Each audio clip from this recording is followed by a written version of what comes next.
È entrato nel McDonald's di Piazzale Stazione, ha estratto un coltello minacciando le due cassiere, poi ha tentato di fuggire con 800 euro di bottino. Una rapina violenta, quella messa a segno alle 20 di mercoledì da Abdellatif Kettat, 31 anni, marocchino, arrestato in pochi minuti dagli agenti delle volanti in servizio nella zona. Aveva minacciato due cassiere del McDonald's della stazione con un coltellaccio, quindi con un coltellaccio proprio da cucina con una lama di 18 cm.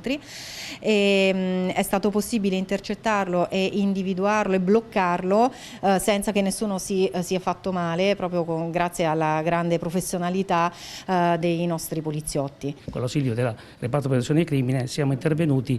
Questo in quel momento stava raccogliendo del denaro che era stato buttato per terra in modo pretestuoso dalla titolare, per dare la possibilità al suo collega di chiamare appunto il 113 per avvisarci che c'era una rapina in atto, e quindi ha cercato di darsi la fuga, ma prontamente è stato rincorso, bloccato, disarmato e abbiamo avuto la possibilità anche di recuperare tutto il denaro che era stato asportato. Un soggetto ben noto alle forze dell'ordine, il marocchino, libero da poche settimane dopo che aveva finito di scontare agli arresti domiciliari una pena per lo stesso reato.